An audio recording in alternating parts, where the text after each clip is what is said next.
कवि श्री मेघाणी, है ना। आज ये पाठ पढ़ेंगे हम संस्कारी भारत में। कवि श्री मेघाणी कौन थे, उनका जीवन परिचय कैसा रहा वो जानेंगे। अर्वाचीन युग में समग्र धरा पर एक मेघाणी ही ऐसे कवि हो गए जिन्हें जनता ने अपना कवि कहा। जनता उन्हें अपना उस युग का सबसे अच्छा कवि मान ली। मेघाणी ने भी जनता के कवि के रूप में उत्तम कार्य किया। ध्यान दीजिएगा सभी बुक में दलपत राम, नानालाल या कलापी लोकप्रिय कवि जरूर थे, परंतु लोगों को उनकी अपनी परंपरा प्राप्त लय में पुराने लोकगीत और नए देशभक्ति के काव्य बुलंद आवाज में गाकर सुना के पागल कर देने वाले एक और अद्वितीय कवि थे, तो सिर्फ मेघाणी कवि जो थे, है ना, अपनी परंपरा अपनी संस्कृति से कविता लिखते थे, लोकगीत लिखते थे। उनकी छंद को, उनके काव्य को सुनकर जनता बहुत खुश हो जाती थी।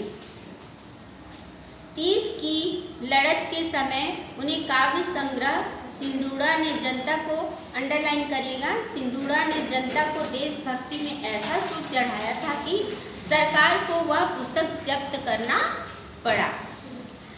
ठीक है। अपने कंठ से और काव्य से चारों ओर अहिंसा की आग फैलाने वाले इस कवि को झूठे आरोप में 2 साल की सजा हुई। तब कोर्ट में उन्होंने गाया, कोर्ट में भी जाकर उन्होंने अपनी कविता गाई। हजारों वर्षों की पुरानी हमारी वेदनाओं, कलेजा चिरती कंपाती आम भय कथाओं, नित दे के रुधिर को जीवन बनाते आंसू, समर्पण ए सहुतारे कदम प्यारा प्रभु।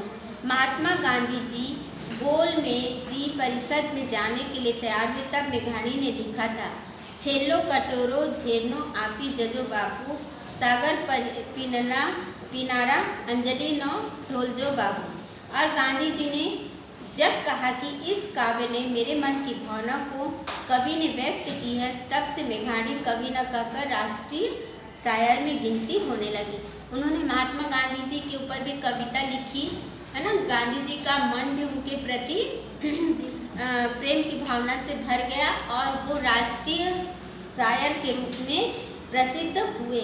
मेघाणी का जन्म, अंडरलाइन करिए, 1896 में हुआ था।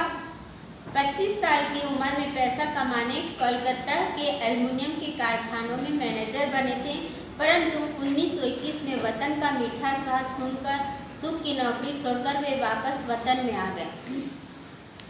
स्वराष्ट्र के अलग अलग हिस्सों में प्रवास किया, उसमें से मिले अनुभव और अवलोकन से उन्होंने चुरानो पुकार नामक प्रथम लेख लिखा। उनका प्रथम लेख कौन सा था, आर्टिकल कौन सा था, चुराको पुकार, ये आप अंडरलाइन करेंगे। उनकी लिखावट और शैली से आकर्षित होकर स्वराष्ट्र पत्र के तंत्री के रूप में काम करने का निमंत्रण मिला। मेघाणी पत्रकार बने। 1922 में हडाला गांव के दरबार पासवाला के पास बहार वाटिया की बात सुनी और लोक साहित्य के संशोधन का काम उन्होंने ले लिया। इसमें कुछ वर्ड थोड़े संशोधन मतलब सुधार के काम, है ना। कुछ शब्द ऐसे हैं जो आपको थोड़ा सा समझ में ना आएंगे, तो वहाँ पे मैं आपको हिंदी में अनुवाद कर रही हूँ। अंग्रेजी और बंगाली साहित्य का आस्वाचक चुके मेघाणी को तलपदी सोरठी साहित्य का भारी आकर्षण था। उन्हें लांगड़ियों की सौराष्ट्र के गांव, ये जो हैं कवि वो कहाँ के, सौराष्ट्र के कवि हैं। चारण बारोट भरथरी बूढ़े दादा दादी सबने अपना खजाना खोल दिया। लोक कथा और लोकगीतों का विपुल खजाना मेघाणी को मिला।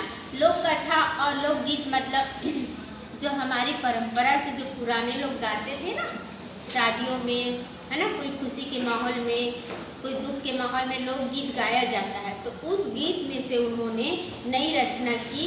लोकगीत में लोरी, बाल गीत, ऋतु गीत, प्रेम गीत, नवरात्रि के गीत और दाम्पत्य प्रेम के गीत हैं।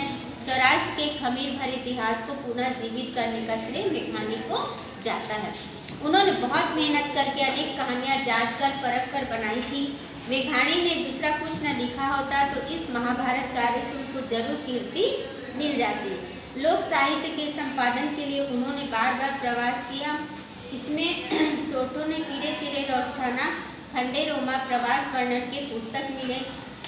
मेघानी की कविता में दो मुख्य भाव हैं। पहला है समकालीन युग के बनाम और दूसरा है गृह जीवन के तलपदा भाव।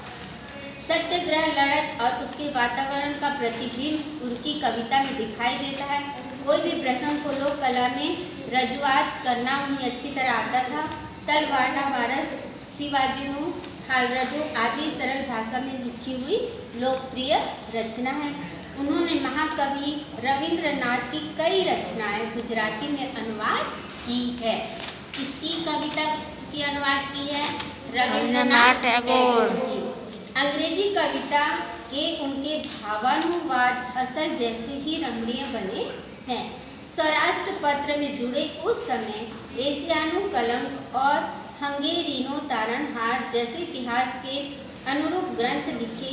स्वराष्ट्र के लोक साहित्य संशोधन के कई इतिहास कथाएं लिखी गई है ना। समरांगण, स्वराष्ट्रनी, रसधारा और सोरठ तारा बेता पानी ये प्रसिद्ध 9 लोक कथाएं हैं। इसके अलावा उन्होंने सामाजिक 9 लोक कथाएं भी लिखी हैं। इसमें बेमिसाल तुलसी के आरोप के मानव हृदय के कोमल तथा परिचित भाव की नाजुकता से आलोकन किया है। तो आज यहीं तक करते हैं, फिर पार्ट 2 में मैं आगे का आपको सेंड करूँगी वीडियो, ठीक है।